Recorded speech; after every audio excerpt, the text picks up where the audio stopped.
Cholesterol తో ఇబ్బంది పడుతున్నారా? డయాబెటిస్ రివర్స్ చేసుకోవాలా? డైట్ తో పరిష్కారం. Contact functional nutrition Vinisha Reddy. నమస్కారం, వెల్కమ్ టు ఐడ్రీ ధర్మ మార్గం విత్ విజిత కార్యక్రమానికి స్వాగతం.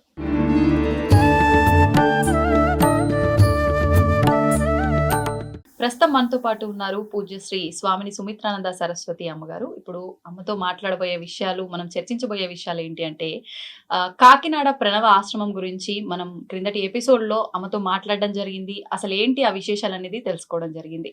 అయితే ఇప్పుడు ముఖ్యంగా మనకు నవంబర్ 13, 14, 15వ తేదీల్లో ప్రణవేశ్వర స్వామికి సంబంధించిన మహోత్సవాలు అనేది ఈ 3 రోజులు కూడా ఆశ్రమంలో జరగటం అనేది మనం చూడబోతున్నాము. విశేషంగా అసలు నిజంగా శివుడు అనేసరికి మనం ఎన్నెన్నో పేర్లతో మనం వింటూ ఉంటాము. అసలు మరి ఆ టెంపుల్కి, ఒక్కొక్క టెంపుల్కి ఒక్కొక్క రూపానికి సంబంధించిన పేరుతో మనమైతే పేర్లను వింటూ ఉంటాం. అసలు ఈ పేరు వినటానికే ప్రణవేశ్వరుడు అని చెప్పి నాకైతే కొంచెం కొత్తగా అనిపించింది. ఏంటి ప్రణవేశ్వరుడు, ఈయన మహత్యం ఏంటి, అసలు ముఖ్యంగా ఆశ్రమం పెట్టడం వెనకాల ఏంటి ఉద్దేశం అనేది మనం మాట్లాడాము. మరి ఆశ్రమంలో స్వామిని ప్రతిష్ఠించడం అనేది ఎందుకు చేయబోతున్నారు, మరి ముఖ్యంగా ఇక్కడికి ఎన్నెన్నో ఆధ్యాత్మిక క్షేత్రాల నుంచి, సంస్థల నుంచి, విశేషంగా పెద్ద పెద్ద యోగులు, పురుషులు, సిద్ధ పురుషులు వీళ్ళంతా కూడా రావటం జరుగుతోంది. వాటి గురించి ఇప్పుడు అమ్మతో మాట్లాడి తెలుసుకుందాం. ఇదంతా ఎవరికి అంటే ఉపయోగపడుతుంది, దేనికి ఉపయోగపడుతుంది, ఏం చేసినా కూడా మాతాజీలు, స్వామీజీలు వాళ్ళంతా కూడా వాళ్ళ స్వార్థం కోసం ఏమీ చెయ్యరు, ప్రతిదీ లోక కళ్యాణం కోసమే చేస్తూ ఉంటారు అని అంటుంటారు కదా. మరి దాని గురించి అమ్మతో మాట్లాడదాం. అమ్మ నమస్తే. నమస్తే విజిత్ గారు.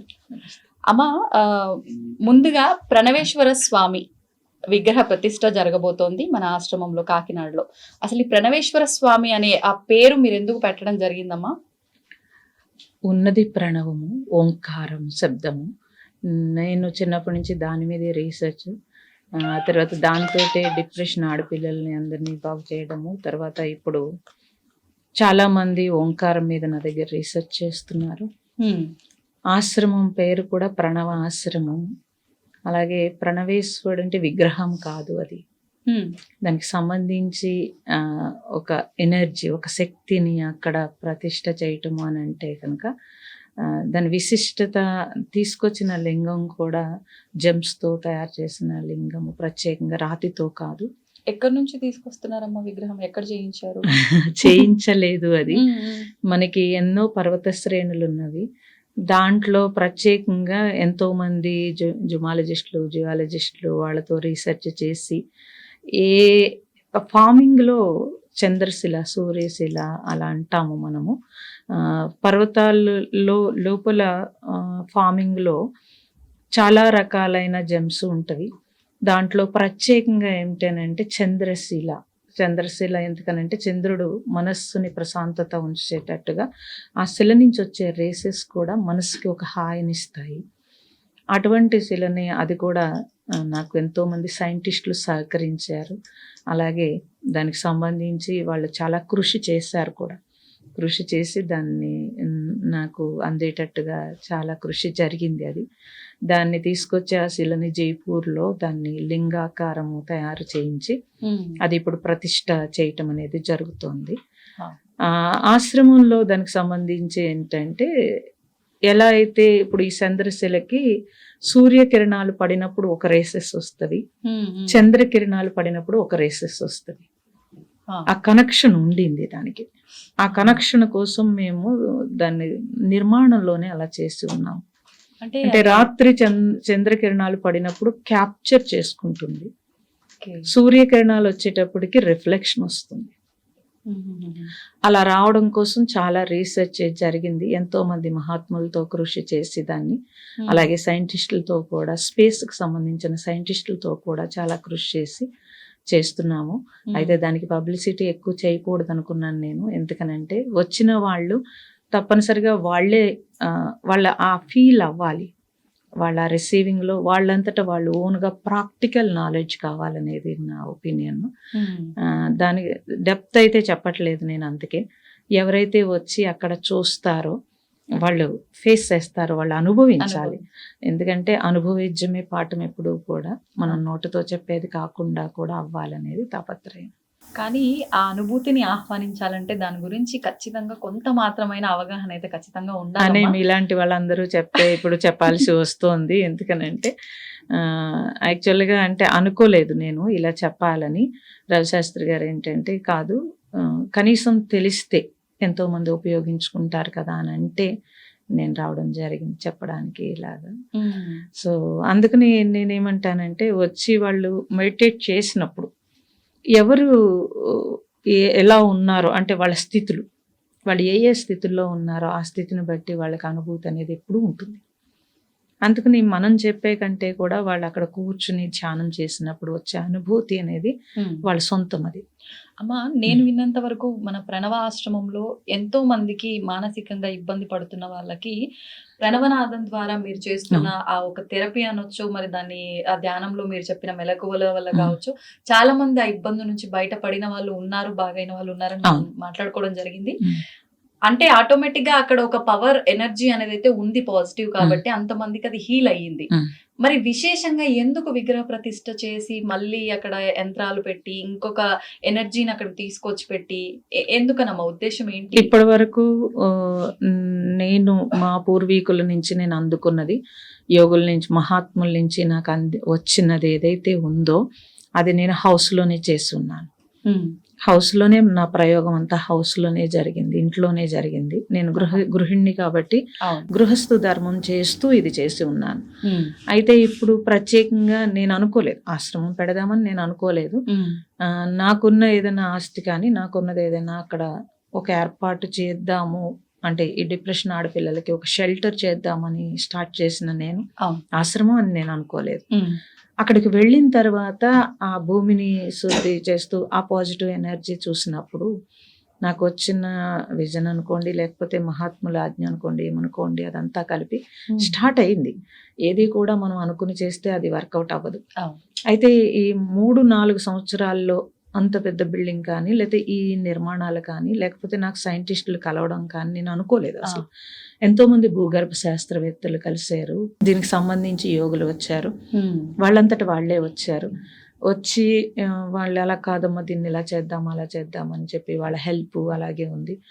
ఎంతో మంది మహాత్ములు సూక్ష్మతతో నాకు ఆ గ్రేస్ని నాకు పంపించి చాలా సార్లు అక్కడ తీసుకున్నప్పుడు అది కబ్జా జరిగింది. ఎంతో మంది నన్ను అక్కడి నుంచి, ఒక స్త్రీ చేస్తోంది కాబట్టి మనం బయటికి గెంటేయాలని, ఆ చుట్టూ క్రిస్టియానిటీ ఉండింది. సో దాని మీద ఇక్కడ మళ్ళీ ఏదో దైవం అని పెడితే మనకి ఆటంకం అని చెప్పి నన్ను చాలా జరిగిపోయినాయి, చాలా జరిగినాయి, చాలా ఇబ్బందులు పెట్టారు, భయపెట్టారు, బాధ పెట్టారు. మొత్తం మీద అక్కడ ఎలా కూర్చున్నామంటే ఇంకా ఒక మహాశక్తిలాగా అక్కడ కూర్చునితే కానీ అది అవ్వలేదు. ఈ రోజు అదంతా చూస్తున్నప్పుడు నాకే ఆశ్చర్యం వేస్తుంది. నాతో పాటు ఎంతో మంది కృషి చేశారు. నేను అంటే మనం చేసేద్దామని అవ్వదమ్మా కొన్ని, అది భగవంతుని యొక్క శక్తి తోడైతే కానీ లోక కళ్యాణం కోసం ఈశ్వరుడు తలంపు ఉంటే తప్పించి అది జరగదు అన్నట్టుగా జరిగింది. నేను ఇంకా బలంగా మాకు స్ట్రాంగ్ గా ఎప్పుడూ ప్లాన్ చేసి చేయలేదు. ఆ టైంకి ఏది అనిపించిందో దాని ప్రకారం వెళ్తే దానికి ఒక రూపం వచ్చింది. ఇప్పుడు నేను లాస్ట్ ఇయరే అసలు నేను శివలింగం తెద్దామని ఎన్ని ట్రై చేసినా నాకు దొరకలేదు. 5 years నుంచి కృషి చేస్తున్నాము. మొత్తం మీద అనుకోకుండా అది దొరకడము, ఆ సైంటిస్టులు సహకరించటము, ఇవన్నీ జరిగినాయి కాబట్టి జరిగింది. అయితే ఆ ప్లేస్లో నా ఉద్దేశం ఏమైందంటే, ఇంత కష్టపడుతున్నాం, చుట్టూ రౌడీలు ఇంతమంది ఇబ్బంది పెడుతున్నారు కాబట్టి ఆ ఏరియానే ఒక రాంగ్ నెగిటివ్గా ఉంది. సో కాదు, నాకు ఎప్పుడైతే ఇబ్బందులు ఎదుర్కొన్నానో అప్పుడు ఏమనిపించిందంటే ఈ ప్లేస్లో కంపల్సరీ పాజిటివ్ కావాలి. ఇన్ని ఇయర్స్ నుంచి ఇంత నెగిటివ్ ఉంది కాబట్టి ఈ పాజిటివ్ ఎనర్జీ చుట్టుపక్కలంతా వెళ్ళాలి అని ఒక తాపత్రయపడటము, అది చేయటము. ఆ ఏరియా ఎవరైనా రావడానికే భయపడిన వాళ్ళు ఇప్పుడు అందరూ ఇళ్ళు కట్టుకుంటున్నారు. అందరూ వచ్చి ఎన్నో ఇయర్స్ నుంచి అక్కడ టెంపుల్ కట్టాలని భయపడి వెళ్ళిపోయిన వాళ్ళు ఉన్నారు. ఇప్పుడు టెంపుల్స్ స్టార్ట్ చేశారు అంత ధైర్యంతో. అంటే తెలియకుండానే ఒక రకంగా క్రియేట్ అయిపోయింది, వచ్చేసింది అక్కడ ఇప్పుడు. సో నాకు అనిపిస్తోంది ఇప్పుడు ఇదంతా పోగొట్టడానికి ఒక కాలంలో అన్ని జరుగుతూ ఉంటాయి. మార్పు అనేది కాలంలో జరుగుతూ ఉంటుంది. ఈ కాలంలో ఈ మార్పు కోసం ఇదంతా జరిగి ఉంటుంది అని అనిపిస్తోంది నాకు. ముఖ్యంగా ఏంటంటే ఆ ప్లేస్ లో నెక్స్ట్ జనరేషన్ స్టూడెంట్స్ వాళ్ళు చాలా డిస్టర్బ్ అవుతున్నారు. వాళ్ళకుండే ఒత్తిడి అది. అవును అవును.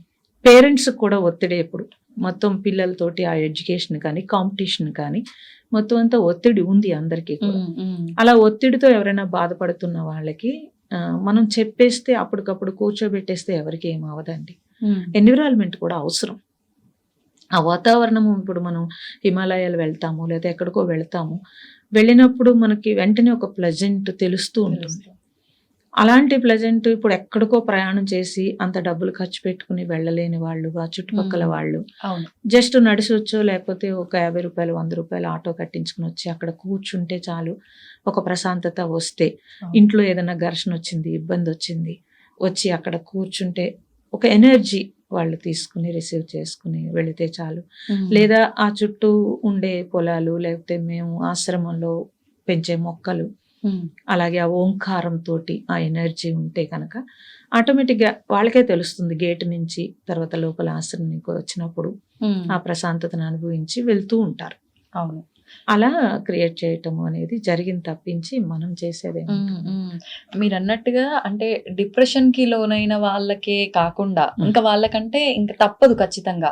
కానీ మనం అనుకుంటామమ్మా ప్రతి కుటుంబంలో ఇబ్బందులు ఉంటాయి, అదంతా కామన్ అనుకుంటాం. కానీ ఏదైనా ఇబ్బంది వచ్చినప్పుడు ఆ ఇబ్బంది వాళ్ళు మాత్రమే కరెక్ట్ గా దాన్ని సాల్వ్ చేసుకోలేరు. ఎంత మెచ్యూరిటీ ఉన్నోళ్ళైనా అనిపిస్తుంది ఎటైనా వెళ్ళిపోవాలి ఏంటి అనేది, కానీ వెళ్ళాలంటే ఆ కాల్ అసలు పడదు అడుగు. మీరు అన్నట్టు అందుబాటులో అందరికీ ఉంటే గనక నిజంగా మామూలుగా టెంపుల్ కి వెళ్ళినట్టు వెళ్తారు వస్తారు, ఆ పాజిటివ్ ఎనర్జీలో ఉంటారు కాబట్టి నార్మల్ అయిపోతారు. నిజంగా అది మంచి ఉద్దేశం అమ్మ మీది. ఏదైనా మంచి పని చేసేటప్పుడు ఎన్నెన్నో అడ్డంకులు వస్తాయి అని చెప్పి పెద్దవాళ్ళు ఎప్పుడు చెప్తూనే ఉంటారు. ఇప్పుడు మీరన్నట్లుగా కూడా చాలా ఇబ్బందులు అయితే రావడం జరిగిందన్నారు. అసలు ఎప్పుడమ్మా మీరు అనుకున్నదంటే స్వామి యొక్క లింగం గురించి మాత్రం గత సంవత్సరం నుంచి మీరు అనుకున్నారు అని చెప్పన్నారు. అసలు ఈ ల్యాండ్ గురించి కానివ్వండి, అసలు కాన్సెప్ట్ మీ మైండ్ లో ఇది మీకు ఎవరైనా సలహా ఇవ్వడం కానివ్వండి, మీకు ఆలోచన రావడం ఎన్ని సంవత్సరాలు అవుతుంది? ఒక 5 years క్రితం. అనుకోలేదండి, అలా అనుకోలేదు. ల్యాండ్ కొందామని నేనేమి అనుకోలేదు. మా ఫాదర్ వాళ్ళు నాకు కొంత ఆస్తి ఏదో ఇచ్చారు, అది ముందు ఇవ్వలేదు, నేను ఖర్చు పెట్టేస్తానని చెప్పి. నాకు 50 వచ్చిన తర్వాత కొంత ఇచ్చి ఉన్నారు. దాన్ని ఏదైనా సొసైటీకి ఇద్దాం అనుకున్నాను. నాకున్న ఏదైనా ఆస్తి ఉంటే అది సొసైటీకి ఇవ్వాలని నేను ఇంట్లో ఎప్పటి నుంచో చెప్తున్నాను. అది అయితే ఎక్కడ ఇద్దామన్నా అంతా ఫ్రాడే నాకు కనిపించింది. అది కరెక్ట్ గా వెళ్తుందా లేదా, అంతా ఫ్రాడ్ అని నేను చెప్పలేను, నాకు కరెక్ట్ గా వెళ్తుందా లేదని ఒక డౌట్ వచ్చింది. నేను చాలా చిన్నప్పటి నుంచి సోషల్ సర్వీసులు అన్ని చేసి ఉన్నాను కాబట్టి తెలుస్తోంది కాబట్టి. సో ఇలా నేను ఎక్కడికైనా హిమాలయాలు వెళ్ళిపోతే మిగతా ఈ డిప్రెషన్ ఆడపిల్లలు అందరూ బాధపడతారు, వాళ్ళకి ఏదైనా షెల్టర్ ఇవ్వాలనుకుని ఒక 5 years బ్యాక్ 2019లో నేను వెతికి ఒక స్థలం కొనాలనుకున్నాను. కానీ ఆ ఏరియా అలా ఉంటుందని నాకు తెలియదు. స్థలం కొని నేను స్టార్ట్ చేద్దాం అనుకునేటప్పటికి అదంతా నాకు ల్యాండ్ తీసేసుకోవాలని ఏదో ఇబ్బందులు వచ్చినవి. అప్పుడు ఇంకా దాన్ని ఫేస్ చేయాల్సి వచ్చింది. సరే, ఫేస్ చేయాలంటే నేను అక్కడ ఉండాలంటే చుట్టుపక్కల కరెంట్ లేదు, వాటర్ లేదు, పొలాలు.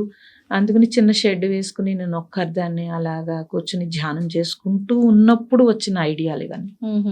ధ్యానం చేసుకుంటూ ఉన్నప్పుడు వచ్చిన విజన్స్ ఏవైతే ఉన్నాయో అవి, తర్వాత దాన్ని క్రియేషన్ అన్ని. అంటే విజన్ అంటే అనుభవం అన్నప్పుడు అది ఎలా ఉండాలంటే ఎప్పుడు కూడా దాని ప్రాక్టికల్ వర్క్ జరగాలి. అంతేకాని మన కళ్ళు మూసుకుంటే వచ్చింది అనుభవం కాదు. దాని ప్రాక్టికల్ ఆటోమేటిక్ గా అన్ని సమకూడిపోతాయి.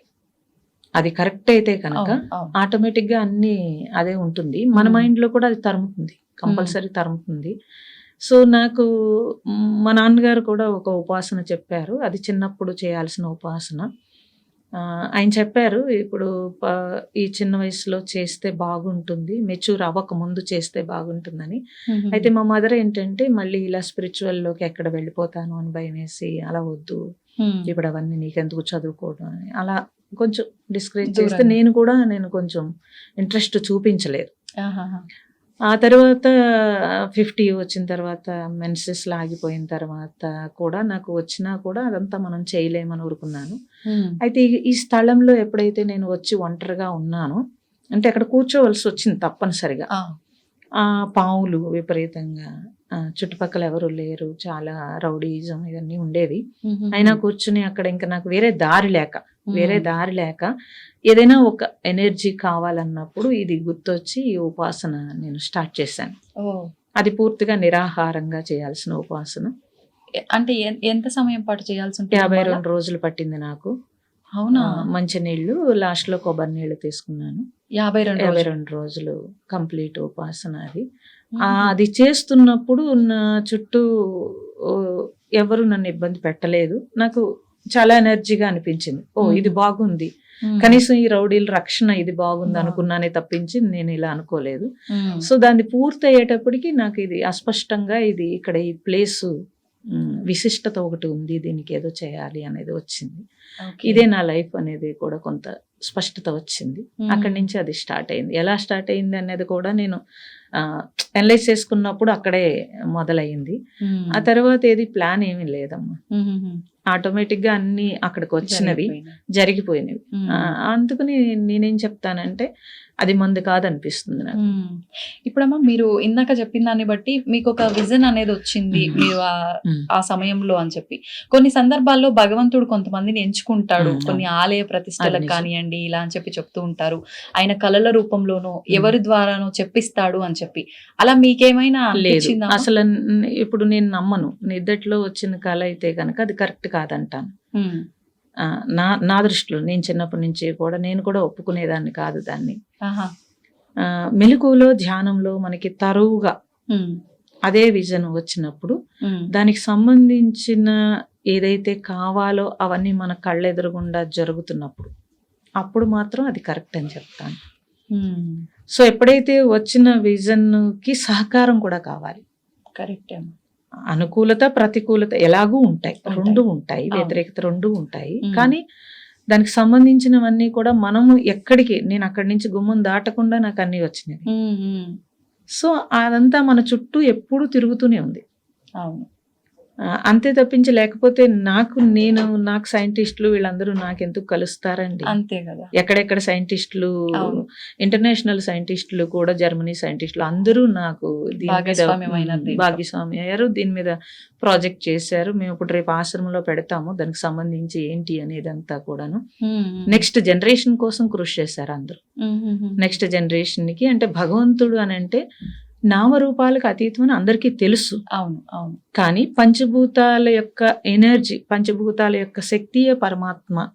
ఒక నియతి ప్రకారం పంచభూతాలన్నీ నడుస్తున్నవి. ఎలా నడుస్తున్నవి దాని ఎనర్జీయే పరమాత్మ అని నెక్స్ట్ జనరేషన్ కి తెలియచేయటం కోసం ఈ ఆశ్రమం అంతా. ఓకే అమ్మ, ఇప్పుడు అంటే ప్రతిష్టాపనల గురించి రకరకాలుగా వింటూ ఉంటాం. అంటే మేమంతా చూసిన వాళ్ళం కాదు, ఎవరైనా చెప్తే విన్న వాళ్ళమే. ఇప్పుడు వింటున్నది ఏంటంటే అప్పట్లో రాముడు ప్రతిష్ఠించాడు అని చెప్పి, లేదంటే పురాణాల్లో నుంచి ఎవరో ఒక భగవంతుడే ప్రతిష్ఠించాడని, లేదు అనంటే మునులు మహర్షులు ప్రతిష్ఠించారని, ప్రస్తుతం అయితే మానవులే ప్రతిష్ఠిస్తున్నారు అని చెప్పి ఇలా రకరకాలుగా వింటూ ఉంటాం. ఒక్కొక్క ప్రతిష్టాపనని బట్టి ఒక్కొక్క పవర్ ఉంటుంది అంటారు. ఇక్కడ ప్రత్యేకించి మన దగ్గర ఎవరు ప్రతిష్ఠించబోతున్నారు, అక్కడ పవర్ అంటే ఆల్రెడీ మీరు ఇందాకే చెప్పారు ఎలా ఉండబోతుంది పవర్ అని. అది ఎలా మీరు అంటే మీకు ఎలా అనిపించింది ముందే, ప్రతిష్టాపనకు ముందే అంత పవర్ ఉండబోతుంది అక్కడ, అంతమంది హీల్ అవ్వబోతున్నారు అని? అసలు ముందు ఏమీ అనిపించదండి ఎవరికి కూడా. వర్క్ చేసేటప్పుడు మీరు వంట చేస్తున్నారు లేదా ఏదో వర్క్ చేస్తున్నారు, దాని రిజల్ట్ అనేది ముందు ఆలోచించి చేయరు. మీరు దాంట్లో పూర్తిగా ఇన్వాల్వ్ అయిపోయి చేస్తున్నప్పుడు రిజల్ట్ అనేది తర్వాత తెలుస్తుంది అంతే. కరెక్ట్.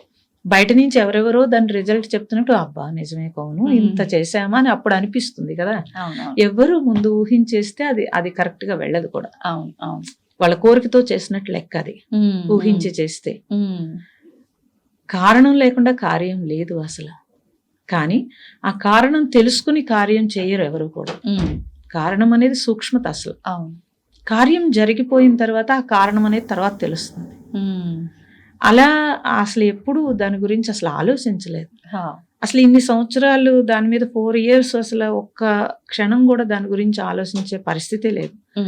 నేను 30 సంవత్సరాల నుంచి ఎంతో మందికి ఎన్నో చేసినా కూడా, అంటే సత్సంగాలు చెప్పినా లేకపోతే నా రీసెర్చ్ చేసిన, ఓంకారం మీద రీసెర్చ్ చేసిన, డిప్రెషన్ వాళ్ళని తగ్గించిన, నేను ఎప్పుడు పబ్లిక్ చేయలేదు, పబ్లిక్ రాలేదు. ఎప్పుడైతే ఇది వచ్చిన తర్వాత పబ్లిక్ రావాల్సి వచ్చింది, దాన్ని అందరూ ఉపయోగించుకోవాలి ఒకటి. అండ్ పబ్లిక్ లో రకరకాలుగా జరుగుతుంది స్పిరిచువల్ మీద అని చెప్పి మనం రావడం అన్ని జరిగినవి. అలాగే ఈ ఆశ్రమం కూడా అలాగే అయింది. ఎప్పుడెప్పుడు ఏం చేస్తున్నామో కాదు, అది అలా జరిగిపోతూ ఉంది. కాబట్టి దాని మీద ప్రత్యేకంగా అనిపించటం అనేది ఏమీ లేదండి. దాని మీద ఆశించటము లేదు, అనిపించటము లేదు. నేను ఎవరి దగ్గర పైసలు అడగలేదు, ఫండు అడగలేదు. అంతంత నిర్మాణాలు ఎలా జరిగినవో ఆ టైంకి వాళ్ళు నడిచి వచ్చి అక్కడ నుంచోవడము. మా గురువు గారు చెప్పేవారు, ఎప్పుడు మనం ఒక ఫండ్ అడిగి వసూలు చేసి అందులో ఇరుక్కునే పరిస్థితి ఉండకూడదు అని చెప్పి. సో మేమెప్పుడు అడగలేదు ఎవరిని కూడా. అలా ఆ టైంకి ఎవరెవరు ఏం చేస్తున్నారు అనేది కూడా నేను చూడలేదు. నా నమ్మకం ఏంటంటే ఈశ్వరుడు మనకు వర్కప్ చెప్పాడు, మనం చేస్తున్నాము, ఆయనే చేయించుకుంటాడు. చాలా టైముల్లో అది ఇబ్బంది పడుతూ ఆగిపోవడము, లేకపోతే దానికి గవర్నమెంట్కి చాలా కట్టాల్సి వచ్చింది నేను ఎన్నో రకాలుగా. కట్టేటప్పుడు నా దగ్గర మనీ లేక ఆగిపోవడము బోల్డ్ జరిగినవి కూడా. కానీ ఆటోమేటిక్గా టైంకి అన్నీ మళ్ళీ సమకూడి జరగడము. అండ్ స్టూడెంట్స్ చాలామంది దాని మీద ఇన్స్పైర్ అయ్యి వాళ్ళు వర్క్ చేయటము. నాకు ఆశ్రమం వచ్చే వరకు ఒక పార పలుగు ఎలా ఉంటుందో, లేకపోతే మట్టి పూర్తిగా తెలియదు. నల్లమట్టి వేస్తున్నాం అని బూడిద వేసేస్తే అదే నల్లమట్టి అనుకున్నాను. ఒక్క మొక్క కూడా మొలవలేదు అక్కడ. రోజు ఏడుస్తూ కూర్చునేదాన్ని, దీన్ని ఏం చేయాలి నేనని చెప్పి. ఆ ఉపాసనల ఫలితమో లేకపోతే ఈశ్వర నిర్ణయమో, ఆ ఓంకార మహిమో తెలియదు. 1 year తర్వాత నెమ్మదిగా మొక్క స్టార్ట్ అయింది. అసలు మీరు నమ్మరు, నేను నా లైఫ్లో ఎప్పుడు ఆనందం అంటే ఆ మొక్క స్టార్ట్ అయినప్పుడు పొందిన ఆనందం ఇంకా అంతా ఇంత కాదు. ఇప్పటికీ అది చూస్తున్నప్పుడల్లా నేను చాలా హ్యాపీ ఫీల్ అవుతాను. ఈ భూమేనా అని చాలామంది నాతో పాటు ఉన్న పిల్లలందరూ, అమ్మ ఈ భూమేనా ఇంత సస్యశ్యామలంగా ఉంది అని. అంటే మన మహాత్ములు, మన పెద్దలందరూ చెప్పి ఉన్న మాట వాస్తవం. ఏంటనంటే ఒక భూమి మీద ఎలాంటి నెగిటివ్ ఉన్నా మనం పాజిటివ్గా దాని మీద తిరుగుతున్నప్పుడు, పాజిటివ్ ఎనర్జీ ఉన్నప్పుడు ఆటోమేటిక్గా ఆ భూమి శుద్ధి అయిపోతుంది అని చెప్పి. అలా ఏ గంగా జలాలు తీసుకొచ్చి దాన్ని శుద్ధి చేయలేదు మేము. కేవలం అక్కడ సేవ చేసాము.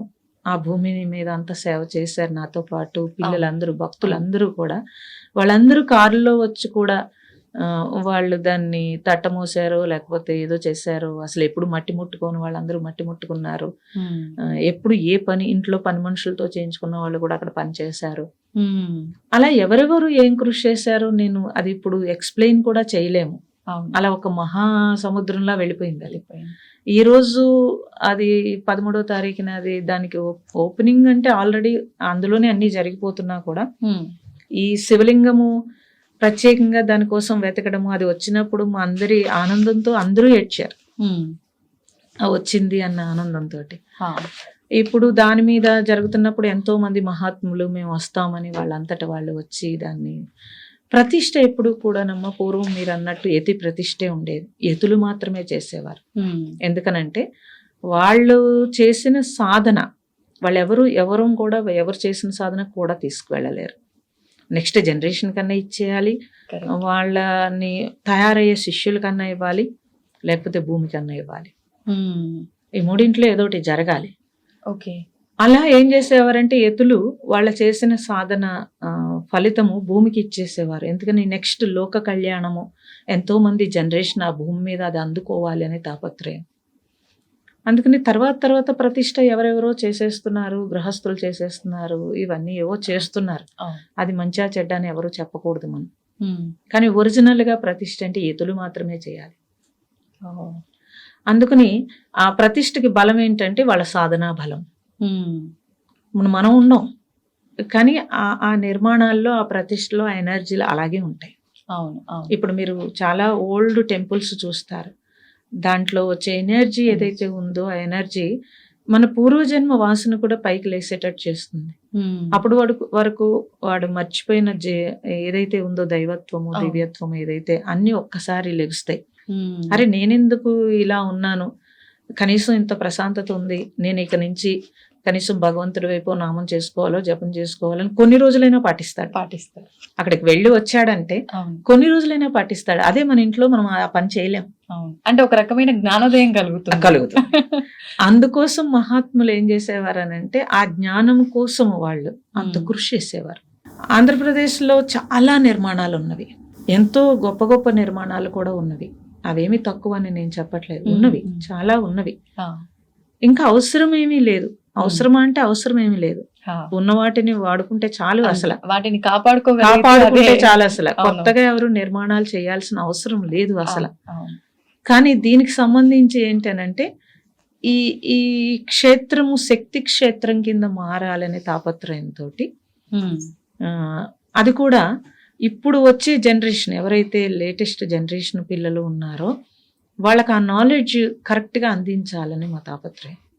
అంటే ఇప్పుడు పూర్వము టెంపుల్స్ అన్ని వాళ్ళు ఏదో పురాణం కింద తీసి పడేస్తారు. అవును అవును. ఇప్పుడు అలా కాకుండా మనము వాళ్ళకి తగ్గట్టుగా ఉమ్, వాళ్ళకి తగ్గట్టుగా సైంటిఫికల్గా కూడా ఈ ఇప్పుడు స్పేస్లో ఏవైతే జరుగుతున్నావో స్పేస్లో అనేక రకాలైన ప్రయోగాలు జరుగుతున్నవి. అలా ఇక్కడ ఆ ప్రయోగాల గురించి వివరణ కూడా మేము ఇవ్వడం అనేది నెక్స్ట్ జనరేషన్ క్లాసెస్ జరుగుతాయి ఇప్పుడు. ఆహా. అదంతా కూడా టెంపుల్ హాల్ కలిపేసి మేము నిర్మాణం చేసాం. ఎందుకనంటే ఆ టెంపుల్ నుంచి వచ్చే రేసెస్ హాల్లోకి రావాలి. 1000 మంది కూర్చుని మెడిటేషన్ ఒకేసారి చేసేటట్టుగా జరిగింది. ఉమ్, ఒట్టి మెడిటేషనే ఉండదండి. ఆ, స్టూడెంట్స్ని తీసుకొచ్చి ఆ ఎన్విరాన్మెంట్లో 2-3 డేస్ ఉంచి వాళ్ళకి క్లాసెస్ జరగడం అనేది ఉంటుంది. Okay okay. అలాగే డెప్త్ సాధకులకి కూడా ఉమ్, వాళ్ళ సాధనకి సంబంధించి కొంచెం ఈజీ చేయటం కోసం అనే దాని కాన్సెప్ట్ కూడా. ఓకే. అంటే ఈజీ ఆల్రెడీ సాధన చేస్తున్న వాళ్ళకు మళ్ళీ ఈజీ అంటే ఏంటమ్మా? ఆల్రెడీ సాధన చేస్తూ ఉంటారు, పట్టు దొరక్క బాధపడుతూ ఉంటారు. ఆహా. ఆ పట్టు దొరకాలి అని అంటే చుట్టూ పరిసరాలు కూడా సహకరించాలి, ఆ వాతావరణం సహకరించాలి, అలాగే దాని రేసెస్ కూడా సహకరించాలి. ఉమ్, ఆ పట్టు దొరికేటట్టుగా వాళ్ళకి మనము వాళ్ళకి సంబంధించి అంటే ఎవరెవరు ఏ స్థాయిలో ఉన్నారనేది చూస్తే తప్పించి వాళ్ళ దగ్గర నుంచి మనం ఎప్పుడు చెప్పలేము. అందరూ ఒకేలా ఉండరు కూడా, అందరికీ ఒకేలాగా పనిచేయదు ఏది కూడా. ఉమ్, కాబట్టి వాళ్ళు అక్కడ ఉన్నప్పుడు ఉమ్, అక్కడ తిరుగుతున్నప్పుడు ఆ ఎన్విరాన్మెంట్ వాళ్ళకి సహకరించాలి. ఉమ్, సహకరించేటట్టుగా ఒకటి. అండ్ ఎక్కువగా డిప్రెషన్ ఆడపిల్లలు కానీ మగపిల్లలు కానీ ఎవరైనా సరే ఓకే. వాళ్ళకి కొంత షెల్టర్ ఇవ్వాలనేది నా ఒపీనియన్. ఉమ్, ఉమ్, దానికోసం ఆశ్రమం ఓకే. ఒకటి. డిప్రెషన్ ఆడపిల్లలు కానీ మగపిల్లలు కానీ వాళ్ళకి షెల్టర్ ఇవ్వాలి. నెక్స్ట్ డెప్త్ సాధనకి ఉపయోగపడాలి, ఉమ్, నెక్స్ట్ జనరేషన్కి ఉపయోగపడాలి. ఓకే. ఈ మూడింటి కోసము అసలు కాంట్రవర్సీ ఉంటుంది. ఉమ్, ఎందుకంటే ఆశ్రమం అనగానే ఒక ఓల్డేజ్ హోమ్ లాగా Okay. రిలాక్సేషన్ కోసం ఉందాం అనుకుంటారు. అవును. అది ఆశ్రమం అంటే ప్రణవ ఆశ్రమం అంటే ఓంకారాన్ని ఆశ్రయించటము కానీ ఆశ్రమం లా కాదు. ఉమ్, ఒక రకంగా అది దేవాలయం అనే చెప్పొచ్చు. దేవాలయము, ఆశ్రమం కన్నా రీసెర్చ్ కూడా సెంటర్, దేవాలయము, రీసెర్చ్ సెంటర్, రిట్రీట్ సెంటర్ లాగా అన్ని రకాలుగా ఉపయోగపడాలి. ఉమ్, ఉమ్, సొసైటీకి ఉపయోగపడాలి అది అవును, కంప్లీట్ గా. మీరు అన్నట్టు అంటే ఇప్పుడు అలాంటి డిప్రెస్డ్ కి లోనైన వాళ్ళు, డిప్రెషన్ కి లోనైన వాళ్ళకి ఎన్నెన్నో సెంటర్స్ ఉన్నాయి నిజంగా చెప్పాలంటే. కానీ వాటి వల్ల ఎంతవరకు ఫలితం ఉంటుంది అని అంటే ఉంటుందేమో, కానీ అది శాశ్వతమైన ఫలితమా అని అంటే ఎవరమో చెప్పలేము. ఒకసారి మనం భగవంతుణ్ణి గనక ఏదో ఒక రూపంలో పట్టుకుంటే నిజంగా అది శాశ్వతమైన ఫలితం ఉంటుంది అనటానికి ఆల్రెడీ ఎన్నో ఉదాహరణలు చూడడం జరిగింది. మనం ఇక్కడే మన అంటే ఓంకారాన్ని వాళ్ళతో మీరు ధ్యానం చేపించి ఏకాగ్రత కలిగేలా చేసి నార్మల్ స్థితికి తీసుకొచ్చిన వాళ్ళని కూడా మనం ఎంతో మందిని చూసాం. కాబట్టి అమ్మ, ఇప్పుడు ఈ ప్రతిష్టాపన అనగానే నాకు అంటే ఆలయ ప్రతిష్టాపన సందేహాలు అయితే ఉంటాయి. ఎప్పుడైనా మనం ఒక విగ్రహాన్ని ప్రతిష్ఠిస్తున్నప్పుడు విగ్రహము యంత్రంతో మంత్రాలతో స్థాపన చేసే వరకు అది ఉత్తి రాయి మాత్రమే.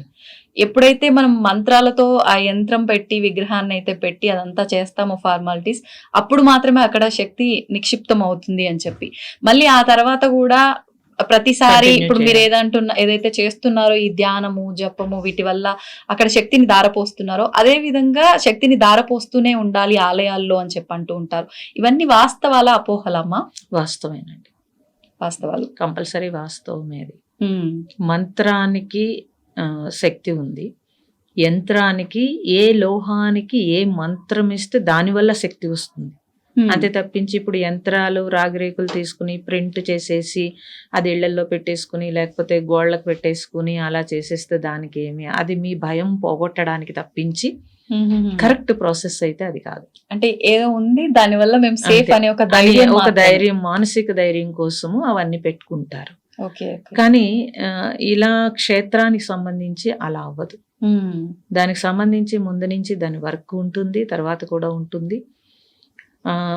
మన మహాత్ములు అంటే మనది ఋషి సాంప్రదాయంలో ఎంతో మంది కృషి చేసి ఉన్నారు. అగస్త్య ముని దగ్గర నుంచి స్టార్ట్ అయింది అసలు ఇవన్నీ. ఇంకా అంతకు ముందు కూడా ఇంకా విశ్వామిత్రుడు అందరూ కూడా గాయత్రి మంత్రాన్ని అన్ని కనిపెట్టినప్పుడు కూడా వాళ్ళందరూ కూడా చాలా కృషి చేసి ఉన్నారు. తర్వాత సైంటిఫికల్ గా అంటే ఏ లోహానికి ఏ మంత్రం అయితే సూట్ అవుతుంది అన్నది వాళ్ళు చెప్పి ఉన్నారు. ఆ మంత్రము ఆ లోహంతో అయితేనే కరెక్ట్ గా సూట్ అవుతుంది. అంటే క్యాప్చర్ చేసుకోవడం అంటాము, రిసీవ్ చేసుకోవడం. అన్నింటికి అన్ని రిసీవ్ చేసుకోవండి. ఇప్పుడు మీరు ఒక ఫిజికల్లో అంటే దాన్ని ఏమంటారు, సైంటిఫికల్ గా చేస్తే కనుక చేసేటప్పుడు కెమిస్ట్రీ ఉంటుంది. ఆ కెమిస్ట్రీలో కొన్ని మాత్రమే కలుస్తాయి. అవునవును. సో అలాంటి ప్రయోగాలన్నీ మనకి చేసి ఉన్నారు. మట్టితో కొన్ని, రాగితో కొన్ని, బంగారంతో కొన్ని, వెండితో కొన్ని, కొన్ని లోహాలతో కొన్ని, ఇలా. ఇప్పుడు బంగారం ఒంటి మీద పెట్టుకుంటే ఆ లోహానికి సంబంధించిన ఎనర్జీ మనకి రావడం కోసం పెట్టుకుంటే దాన్ని ఆర్నమెంట్ కింద చేసి అది అందం అని చెప్పారు. కానీ అందం కాదు అది. ఆ లోహానికి సంబంధించిన ఎనర్జీని తీసుకోవడం కోసం మనం పెట్టుకుంటున్నాం. పెట్టుకునేటప్పుడు కూడా అందుకే కొన్ని పార్ట్లు అంటే నాడీ వ్యవస్థ ఎక్కడెక్కడ ఉందో ఆ నాడీ వ్యవస్థకి సంబంధించి ఆ లోహం పెట్టినప్పుడు ఆ నాడీ శుద్ధి జరగడం కోసం పెట్టుకుంటారు. అంటే యాక్టివేట్ అవుతుంది. అందుకని అవన్నీ చాలా సబ్జెక్ట్ అసలు. కానీ ఏమనుకుంటున్నారు, ఆ సబ్జెక్ట్ పక్కన పెట్టేశారు, అంతా పక్కకు పోయింది. అది కేవలం సౌందర్యం కోసం అనే పరిస్థితికి వచ్చేసింది. లేకపోతే ఆభరణం కింద వచ్చేసింది. లేకపోతే దాని కాస్ట్ ప్రకారము దాని స్టేటస్ ఏదో చేసేసారు. కానీ పూర్వం అయితే కనుక తప్పనిసరిగా ఈ యంత్రాలకు సంబంధించి ఆ లోహాలతోటి ఆ మంత్రశక్తితోటి దాన్ని నింపి దాని ఎనర్జీని ఇవ్వటం కోసమే చేస్తున్నారు. అందుకని ప్రతిష్టల్లో తప్పనిసరిగా ఇవన్నీ జరుగుతాయి. ఎన్నో సంవత్సరాలు మంత్రం చేసి దారుబోయడానికి సిద్ధంగా కొంతమంది ఉంటారు. ఎక్కడ పడితే అక్కడ వాళ్ళు ఇవ్వలేరు. లక్షల మంత్రం చేసిన 10% దారిపోయగలరండి. అంతకంటే ఆ ఎనర్జీ ఇవ్వలేరు. అట్లా అంటే ఎన్ని లక్షలు చేస్తారు, అంతే వస్తుంది. ఇదంతా చాలా ఉంది. ఇదంతా కూడా పక్కకు వెళ్ళిపోతుంది, చాలా స్పీడ్ వెళ్ళిపోతున్నాం మనం. ఇంత ఋషులు మునులు అంతా చేసిన కృషి అంతా పక్కకు పెట్టేశారు. చాలా సింపుల్ అంటే టెక్నాలజీ అవసరం, నేను కాదని నేను చెప్పట్లేదు. ఆ టెక్నాలజీతో పాటుగా మన బ్రెయిన్ కూడా చాలా ఈజీ చేసేసుకున్నాము. అసలైన విషయాలు పక్కన పెట్టేసి అనవసరమైన విషయాలతో కష్టపడటం అనేది, కుస్తీ పట్టడం అనేది అందరూ చేస్తున్నారు. పూర్వం ఇవన్నీ లేకుండా చాలా ప్రశాంతంగా ఉండేవారు. అప్పుడు యంత్రాలు ఉన్నాయి, అప్పుడు మంత్రం ఉంది, ఇప్పుడు ఉన్నాయి, ఇప్పుడు ఉంది. ఇప్పుడు ఎందుకు ఉపయోగపడలేదు, అప్పుడు ఎందుకు ఉపయోగపడింది అంటే ఏది ఎంత వరకు తీసుకోవాలో అంతవరకు వాళ్ళు తీసుకున్నారు కాబట్టి బాగుంది కదండి. అవునమ్మా. దేన్ని ఎందుకు చేయాలో కూడా తెలియకుండా చేస్తున్నారు. ఇప్పుడు దాన్ని తెలిసి చేశారు, వాళ్ళు అప్పుడు తెలిసి చేశారు. అంతేగాని ఎంతవరకు కావాలో అంతవరకే చేశారు. అందుకని టెంపుల్లో ఉంచేవి టెంపుల్లోనే ఉంచారు, ఇంట్లో ఉంచేవి ఇంట్లో ఉంచేవారు. ఇప్పుడు టెంపుల్లో పట్టుకొచ్చి ఇంట్లో పెడుతున్నారు, ఇంట్లో పట్టుకొచ్చి టెంపుల్లో పెడుతున్నారు. అది ఇబ్బంది అవుతుంది. కాబట్టి కానీ జనం ఆ అవేర్నెస్ కావాలి, తప్పనిసరిగా అవేర్నెస్ కావాలి. భయంతో భక్తి కాదండి, అంతే. భయంతో భక్తి ఉండకూడదు ఎప్పుడు కూడా. భగవంతుడి పైన ఇష్టంతో ప్రేమతోటి నమ్మకంతో భక్తి ఉందనుకోండి, వాళ్ళకి అసలు ఇంకేమీ భయపడాల్సిన అవసరం లేదు. వాళ్ళు ఏమనుకున్నారో అవన్నీ చక్కగా జరుగుతాయి. భయంతో భక్తి జరగవేమి కూడా. అందువల్ల ఆ నిర్మాణాలకి ఏం కావాలో అది తప్పనిసరిగా చేయాలి. చిన్న ఉదాహరణ చెప్తాను నేను. ఒక టెంపుల్ నిర్మాణం కానీ ఒక గృహం నిర్మాణంలో కానీ తప్పనిసరిగా గోపూజ చేస్తారు, గోవుని తీసుకొస్తారు.